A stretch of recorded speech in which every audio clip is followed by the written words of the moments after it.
Going on, everybody? Thank you so much for tuning into this week's episode of Under Review. My name is Joe DeRosa, and it's good to be back here again with you as we venture further into the Buffalo Bills training camp extravaganza series. That is not actually what these episodes have been called, but might as well call them that because that's what we're covering tonight as we continue on after now a full-fledged week of Buffalo Bills training camp. We have had some highs, some terrifying lows that ultimately ended up being positive, not the worst case scenario, and a lot to cover. And there's been someone that I have been following. I am sure you have been following as well, that has been covering this extensively, doing a wonderful job at it.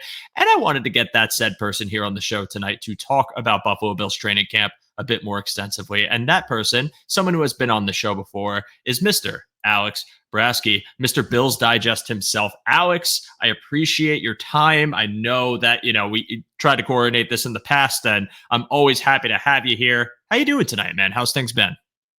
I'm doing great, Joe. It's been fun covering training camp from a little bit different of a lens, but we've been able to get out there each and every day. Hopefully, moving forward, we'll be there more often than not. So it's been fun. The weather's been good. Only rained really the one day, so can't complain on that end. And looking forward to the return of the blue and red. Yes, and that is, one of the most exciting events of the summer. It's such a cool experience for anyone who gets to go. And I'm just more curious, the biggest news of it, what color helmet Josh Allen's going to come out with, because he seems to change it up every year now. I'm wondering if he's going to get really weird with it tomorrow or if he just goes back to red because of the recent news. But Alex, let's get right to it. A full-fledged, insane week, to put it lightly, because between the really fun things that we've been able to see from camp, including some flashes from guys like Keon Coleman, some bits of Josh Palmer, James Cook, there have also been some substantial news cycles that have happened, including the Max Hairston scare that thankfully we can come onto this show and talk about as a dodged bullet, as it turns out to just be an injury to his LCL and he can recover from it in a few weeks. But as of today, there was a few more names that kind of entered the circuit, including guys like Cole Bishop and Josh Palmer that have seemed to be banged up in some way. And I would love to hear you just kind of elaborate more on what you know about those injuries and anyone else that should be on Bills fans' radar as we get further into the summer before preseason starts. Yeah, very good news about Max Hairston, as it was a rumored ACL injury. Turns out to be that LCL, which is kind of a unique injury, something that the Bills are hopeful, I believe, that he'll be back from in a month's time. He was seen on crutches after practice today by Andy Young of Spectrum News. So trying to keep the weight off that leg and trying to initiate the recovery process here for Maxwell Hairston. He was in good spirits. There's a photo of him on the Bills' social media page smiling, and I think he was interacting with his teammates as well. So seems to be in good spirits and seems to be ready to move forward and hopefully be ready close to week one. But as far as Cole Bishop, he left the practice field on Tuesday, saw him go into the medical tent quickly, came back out, was on the sideline with his teammates with his helmet on for the remainder of the practice, but he did not re-enter team drills. So there was some question as to, is he injured? Is he not injured? And sure enough, after the day off, come Thursday, they announced it's a quad injury for Cole Bishop. Now, it could just be a contusion, could be a minor strain, could be nothing to worry about. They've been very cautious with a lot of these players, I think, early in the season. So at this point, I don't think it's anything to panic about. I think we'll get an update from Sean McDermott at the return of the blue and red. So something to monitor with Cole Bishop for sure, but I don't think something to overreact about quite yet. The only problem there is these are minor injuries that are starting to build with him, especially at the wrong times. He suffered the shoulder injury during his rookie season during training camp, had the what appeared to be a core injury during the offseason program, and now the quad injury during training camp. And he's missing valuable reps as he's in pursuit of that starting job. The team is very likely handing him the keys to the car in terms of the safety job opposite Taylor Rapp. And the only thing that could drive him off the road is an injury. And that's what he's experiencing right now. And we saw DeMar Hamlin mixing in there with the first team. And I think he's going to be first in line after Cole Bishop. It seemed to be a three-man race with he, Bishop, and Derek Forrest at the beginning of training camp, but as time has gone on, it's turned into Bishop in the front seat, Hamlin in the back seat, and Derek Forrest kind of hanging on for dear life. But we'll see as things progress. Josh Palmer, don't know much about his injury. He left practice during individual drills on Thursday, but we didn't hear a report from the team. He was on the field without his helmet on throughout team drills. So we'll wait for an update on Josh Palmer. I Okay. know So, I mean, that was a lot to digest, but it's been a lot in terms of these injuries, Joe. yes, and that it has been a very stressful I guess series of events if you're a Bills fan. Now, I'm a big believer that at this stage of the game, especially knowing that the Bills are a bit more cautious with how they approach injuries, that there's nothing really too much to worry about. Obviously, the Hairston news with how ambiguous it was and the dreaded like non-contact injury component that makes everyone hold their breath. That's something that I think was valid to be stressed over. And again, as we've said before, it ended up not being anything close to the worst case scenario. And I think in the case of Hairston, someone who was already kind of shadowing veterans in the room like Benford and Trey White, and seemed to be kind of in like the back seat of the CB2 conversation to Trey White at this point. It's not a detriment to him because he was always going to need a season to develop anyways, in my opinion. And this just kind of reaffirms that with a few weeks missed in camp, it's not the end of the world for him. It could have been way worse. And I still think there's going to be plenty of productive play from him in that regard. The Cole Bishop news is disappointing only because I was really hoping to not have to see him miss any time, just considering what last year was, as you alluded to. He goes down with a shoulder injury. He misses a ton of time. And we're talking about Hamlin coming in to start. And while I'm one of the people who defends Hamlin for, the type of player he is and what he was able to bring to that room, which was stability and, not awful play like people have seemed to kind of crucify him for, I wanted Bishop to get consistent reps, and I am really hoping that this injury, as if it seems not serious, stays that way and he can get back on the field soon. Because again, it's just that's who you're handing the keys to. That's who you are really relying on to be a versatile starter that you can move all over the field and has ability to excel all over the field. So he needs to stay healthy, stay available, and I hope he can. And then with Josh Palmer, I mean, it's vague, but it doesn't seem too brutal, something that would keep him out for a long term. I'm hoping it's just something that's seen as day to day or, at worst week to week. But man, the injuries are mounting up for this team. All we can hope is that they get a clean bill of health. The good news that came out today, Alex, Spencer Brown getting off the PUP list and coming back, that is a big addition. But I do want to ask you this question before we pivot to a different topic. The battle for his position, which isn't actually a battle for his position, he's coming back, but the backup tackles. I mean, what have you seen between, Vandemark and Tylen Grable? Vandemark's been on the team for a few seasons. Grable drafted last season, something that people have called an Aaron Cromer heat check. I mean, what did you see from that competition? And who would you say is the first in line to step in if Brown or Dawkins go down this year for any period of time? Yeah, I think they're more comfortable with Ryan Vandemark at left tackle, and Deion Dawkins was provided a veteran rest day on Thursday, and that's who you saw at left tackle, Ryan Vandemark. And at right tackle, it has been a mix between Vandemark and Tylen Grable. Grable has been there with the first team, I think, a little bit more often than Vandemark, and you saw the swing tackle role kind of shift in his direction last season. So I think that's kind of been the trend to begin training camp. Grable in there first, but they're certainly not giving up on Ryan Vandemark. He's been in the pipeline for a few years. They like what they have with Ryan Vandemark, and I just think they like him a little bit better at left tackle. I think that's been well established and reported on.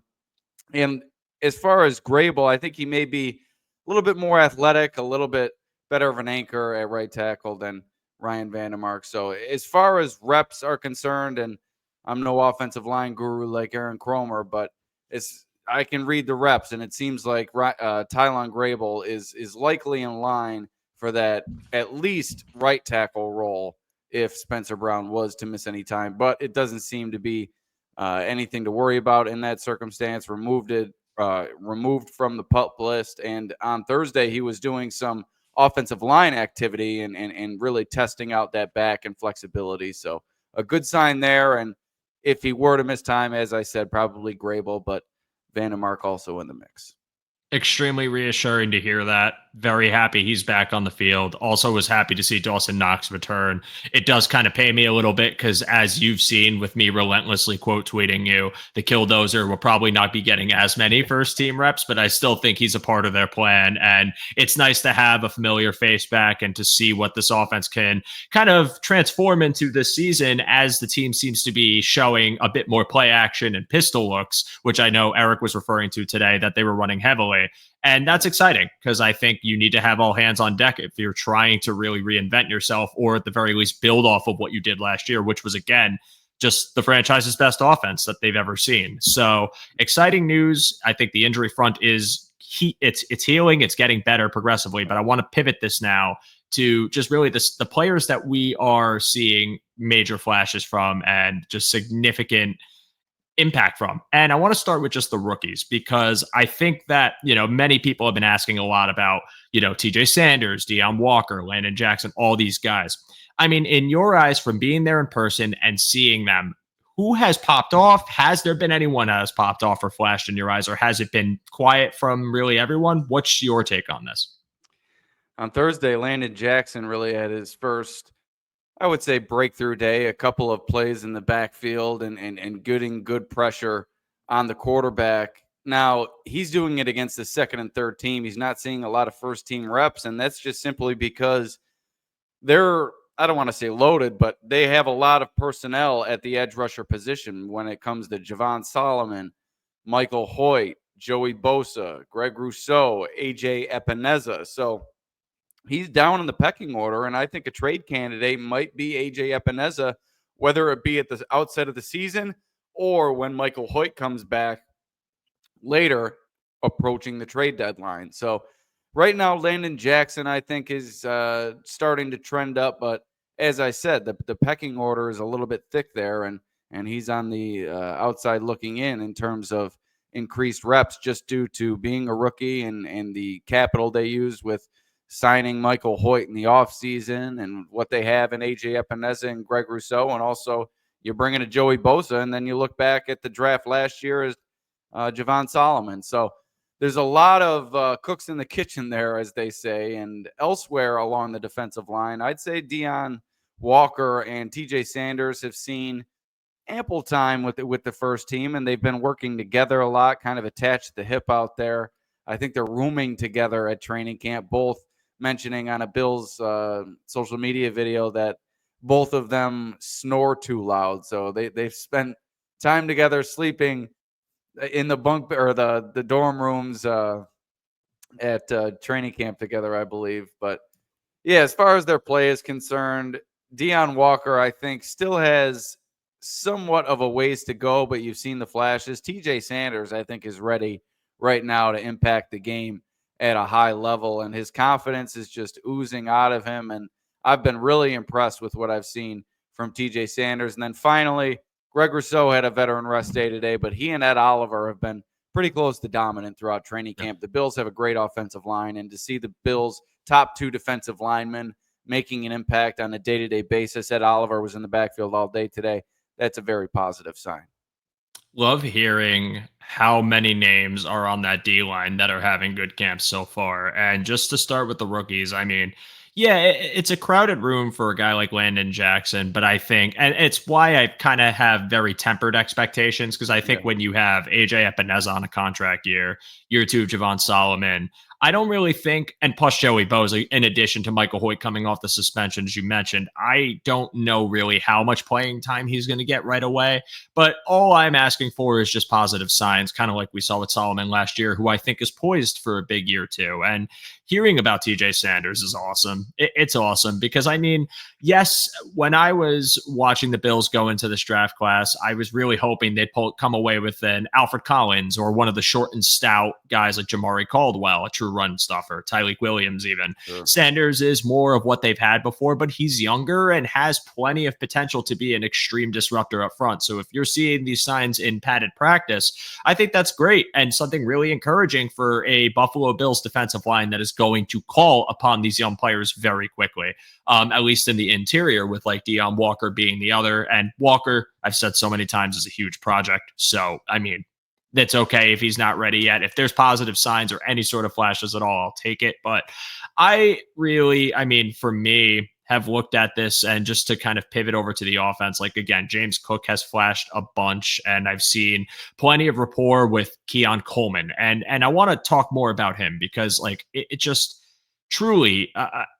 I have said that for this season, I am hoping for just better wide receiver two numbers from him and something in the tier of like 750 to 900 yards and a few touchdowns is something I'd be comfortable with. But while camp started and you saw some moments of him kind of having lapses and drops and whatever, and while it's still not perfect, I think he each passing day has grown more and more and has shown out more and more to a point where you start wondering like, is he actually developing into a really stout option? Now it's only practice, it's training camp, but I'm really excited. And I said this last week when I had Anthony on the show that Keon Coleman's development was my third biggest storyline for the team in general because the gravity of a developed Coleman is a trickle down effect into every room on your offense, whether you're talking about what you can get away in the passing game or now the threat of the run paired with a viable target, him as a blocker, all these things just improve on their own with Coleman's development. So I want to hear your take on him too. I mean, he's been the star of the show. He seems to be in everyone's vision every single practice. What do you think about Coleman so far? Yeah, love what I've seen from Keon Coleman. He's been a consistent contributor throughout the course of training camp. And I think the word with Keon Coleman is refinement. I think he's refining everything about his game when it comes to his route running. He's a little bit more compact when it comes to his separation ability. I think that's improved a little bit. I think his physicality has taken a clear step forward, and his confidence, although it was already sky high entering his rookie year, I think it's a little bit more of a quiet confidence this year, and just somebody who knows that he's put in the work this offseason. He's done what it's taken to reach that next level, and we've seen signs of that throughout training camp. The Bills have been feeding him consistently. Now, on day one, he went up against Christian Benford, the team's top defender in the secondary, and he struggled a little bit. He couldn't come away with a reception. He struggled with Benford's physicality a little bit, but then again, it was day one. The pads weren't on yet. As time has gone on, he's just become more and more consistent with everything that he's done, and he's reaping the rewards. He's connecting with Josh Allen time and again. You saw the video on the Bills social media channel today. I think that's a great example of what we've seen from him.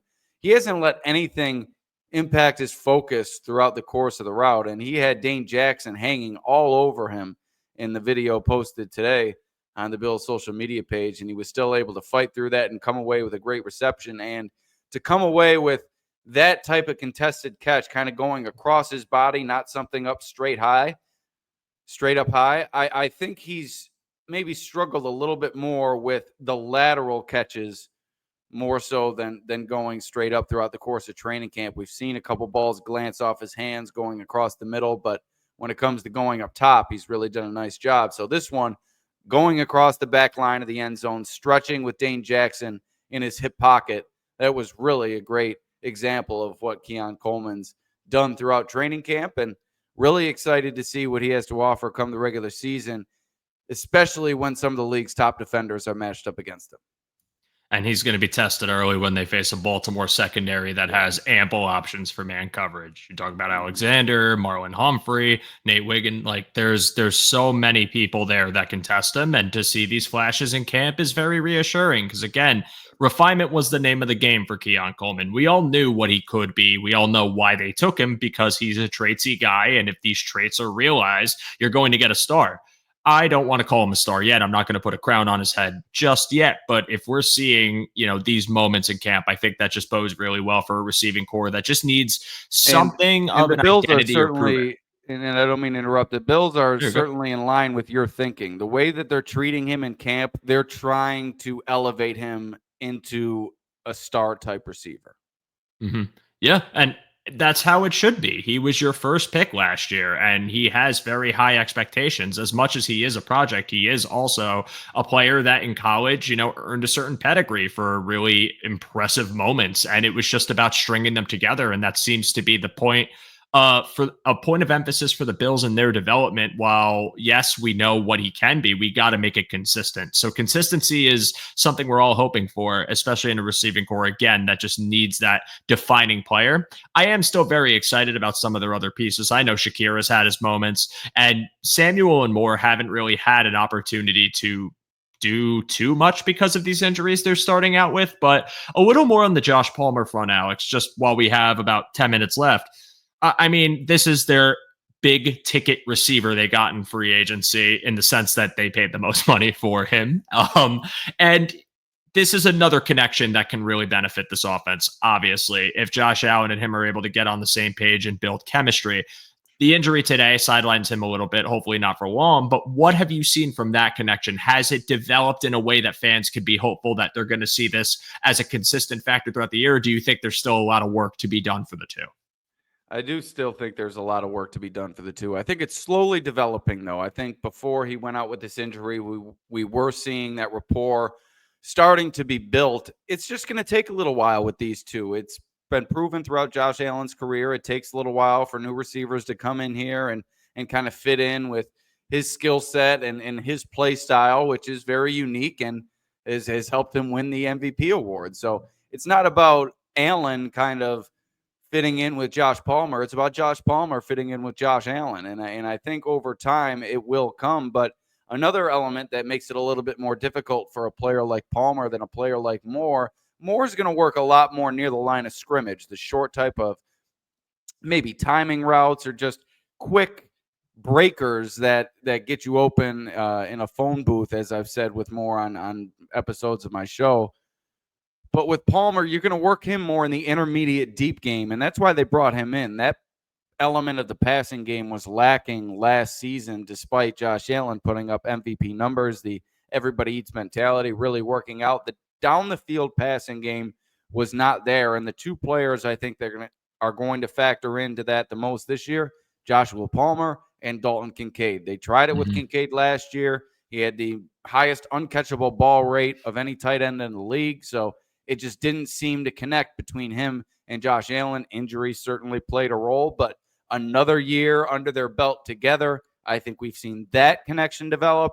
And if Joshua Palmer can fit in, I think their down the field passing game can be much improved. So the potential is there. I think it's just going to take some time, and it might not start out of the gate in the regular season red hot. So be patient. I think they're going to be patient with it. And by midseason, I think you might see this connection really get into top form.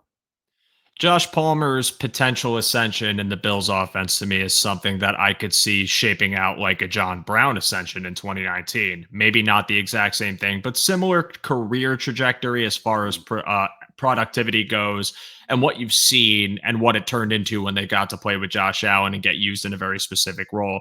I think Josh Palmer has a lot of gravity in his role too, because if that downfield connection does develop, I think it does open doors for Keon Coleman and for Dalton Kincaid, whether it is as opposite field stretchers in a limited role where maybe they're lined up out wide, or even just across the field and getting opportunity and just creating more threats in a vertical passing offense. And that's something that I am excited to see. Not one I expected to be flourished yet. I know it's training camp and Palmer has never played with Josh Allen. So that's going to take time, but reassuring to hear that there have been moments for them and that as long as Palmer can stay healthy, they'll continue to develop that connection. And now I just want to talk about red and blue practice, man, because that's the exciting time. Orchard Park, and the last time ever at the current stadium they're going to be doing this. I mean, what are you mainly looking out for at this event? Are you, is there anything offensively, defensively, or an individual player or a group of players that you're just most excited to see or feel like need to have a good practice in your eyes? Like, what is the main point of emphasis for you in that moment? One under the radar thing before my main focus that I'll get to is the middle linebacker battle in terms of where it's at right now with Terrell Bernard and Dorian Williams, both missing time. You've seen Balin Spector out there, you've seen Joe Andreessen out there, and I think both of those players have something to prove if they're A, going to lock down a roster spot, and B, be considered potential contributors for this defense. So That's something under the radar I'm looking at, as Spector has kind of been in there with the first team first and foremost, but Andreessen is filtered in as well. They've both taken their turns making plays. I think Andreessen a little bit more impressive in coverage, Spector a little bit more impressive in run defense. So, yeah, I think that's something that I'm looking at. And then the other thing, obviously, we already touched on it in depth, the trenches. I think this is an opportunity for some of these guys inside to really establish themselves. And Daquan Jones got a veteran rest day. I'm interested to see if they throw him back out there tomorrow. I'm sure they will. What he's got left in the tank. He's kind of the least talked about guy on the Bills' defensive line, and he's going to be a starter for them. I know that they enjoy their rotation, but Daquan Jones is going to be out there quite often, especially early in the season.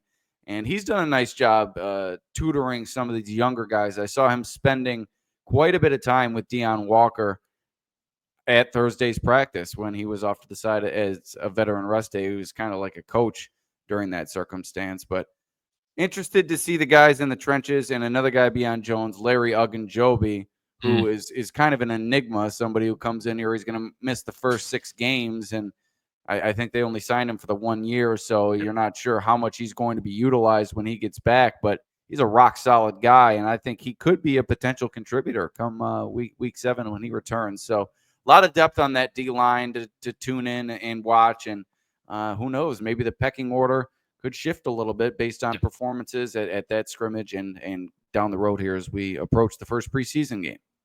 And I really want to know how much those suspensions weigh in their mind when it comes to how they're going to organize the depth chart, like you've been alluding to with the shakeup. Because, I mean, you can't deny the fact that you're missing these guys for 6 games and that your rookies are going to get ample time. So does that determine how you want to rotate these guys when it comes to who's getting more of the first team rep share? Does that change anything for you? Do you feel like there's more value in letting Walker and TJ Sanders continue to get reps with the ones in an increasing way? Maybe not as much for the edge rushers with Hoyt, because Hoyt is here for multiple years, but for Ogunjobi, who is basically a half season rental at that point, or at least like a majority season rental, that is something I'm interested to watch too. The trench battles for sure. And the middle linebacker shakeup, we all know that role goes to Bernard. But, what does it look like behind him? Because the back end of the linebacker chart, there could be shakeup there too. I mean, you got Shaq Thompson, a veteran presence that knows McDermott, Balin Spector, a player that doesn't really stay healthy, and you wonder about what his long-term future looks like in the league, whether that's with Buffalo for another year or if they end up moving on.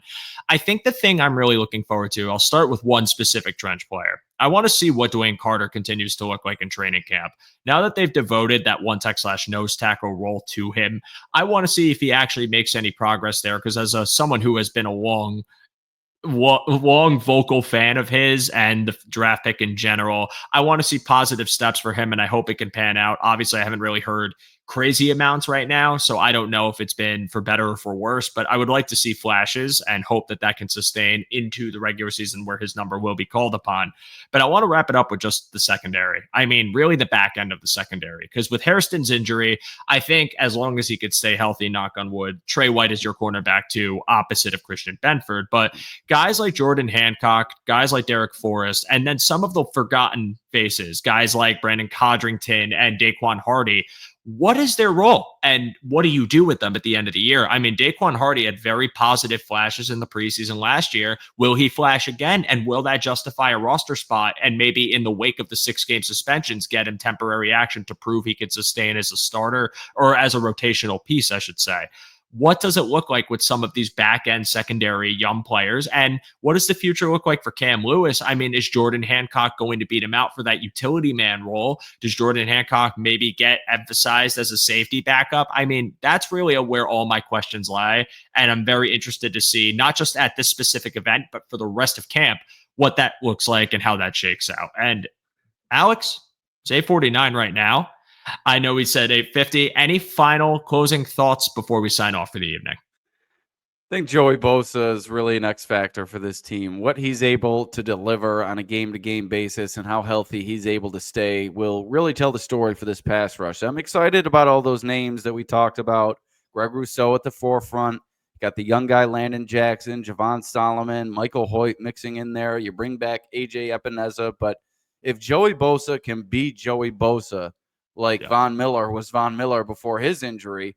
But if he can last throughout the course of a 17-game season or anywhere close to that and be ready for the postseason, boy, this defense could be dangerous, and he could really open doors for other players along that defensive line, namely Ed Oliver. Yeah. And I think Ed Oliver is their top interior pass rusher still, and there's still a star in there in Ed Oliver. It kind of got extinguished last year at times, but we saw shades of the old Ed Oliver at the end of last season, and I'm excited to see what he has to offer with Greg Rousseau on one side, Joey Bosa on the other, him in the middle. That could be a really, really impressive starting trio for this Bills defense. And Uh, and I'm just impressed with the depth overall. I am too. And I'm hoping that, just to put a bow on it, Ryan Nielsen, who I've talked about many times Yeah. on this show, unlocks it all, because that's the difference to me. I think they're plenty talented up front. I think the rookies that they drafted have plenty of power, plenty of juice to their game. Can you do enough creatively to be able to unlock the potential of this front with a guy like Joey Bosa to complement that? Because if you can, I think you're not just looking at a good D line. I think you're looking at one of the best front units in the league, and one that could be that difference maker when you get to the playoffs. Sure. Knock on wood. If you get to the playoffs and play a team like Kansas City. But Alex, you were great. Listen, with the Dolphins doing gymnastics, the Patriots kind of in transition, and the Jets jetsing. If the Bills don't make the playoffs, pigs will fly.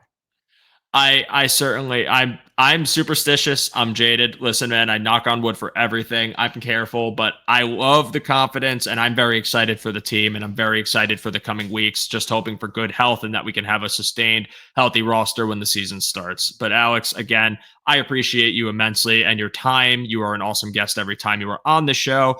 Plug whatever it is you have going on for the good people. Where can they find you? What's next? Tell the world what's going on in your world. Yeah, Bills Digest, as you mentioned, our preseason issue coming out in late August. We also have our pre-training camp issue, which is still very relevant at this point. So Yep. if you'd like to kind of refresh where we were at the start of training camp, also some added tidbits in there that, like I said, have stood the test of time. So you can still find that in stores. Sign up on BillsDigest.com for the upcoming issues, and then the Buffalo Pregame YouTube channel and Substack, and wherever you get your podcasts. I'll be bringing the content fast and furious, and I'm also producing content for SI Bills and SB Nation. I got a story for SB Nation coming out about the Pittsburgh Steelers, and daily content for SI Bills. So a lot going on, and it's going to be a busy season. Like I said, a different lens, but Joe, anytime you'd like to have me on, happy to come on, and I got to have it on my show as well. Appreciate that, man. You're always welcome back. I'm going to let you run because I'm going to do my sign off and plug the one pass now, and I don't want to hold up your time anymore. Alex, thank you as always. I appreciate the heck out of you, and we will talk soon on Twitter, and probably more Killdozer gifts if I had to guess. So you take care. Have a great rest of your night, man. Thanks, Joe. All right, everybody. I appreciate the heck out of all of you for tuning into this week's episode, and thank you for bearing with this show in a more pre-recorded format this summer. I've honestly been doing it because it has been way easier for my schedule. That has changed pretty significantly over the past couple of months. So this has been a lot of fun, and I know we used to go live a lot on the show. That will happen at some point, but again, bearing with me. I appreciate the heck out of you all. And if you could do me a favor, check out the description below. That is where you will find the One Pass sign up link. And as you all know, that link, that subscription, the One Pass membership, it is the absolute lifeblood of this network. It allows us to have access to all of the resources that we are using to provide content to all of our subscribers and viewers on a daily basis. And if you are interested in checking it out, it is just $60 a year. You are going to get access to some really cool perks, including our premium Discord channel with amazing members that you are going to make pretty instant friends with once you get there, as long as you're a Bills fan. So we would hope that you could check that out. If you could be as kind as to like and subscribe to our channel, like this video, check out all of the content that we have coming out on the network, including all of our amazing shows with our wonderful hosts. All of these guys do a heck of a job. Eric, Ant, Greg, Aaron, and all of the rest of the crew. Like, these guys are top notch. The air raid guys are stellar, and all of our back end producers are just doing a ton of work to bring all this content out during the regular season. And we're almost there, folks. Training camp is underway. We are getting closer to our first preseason game, and I am so damn excited. I hope you are all excited as well. This was an awesome conversation, and once again, want to thank Alex Brasky for joining me, and thank all of you for tuning in. As I say, good night, good day. I hope you all have a wonderful rest of your weekend whenever this drops, probably on Friday. And I will see you all very soon. Take care. And as always, go Bills.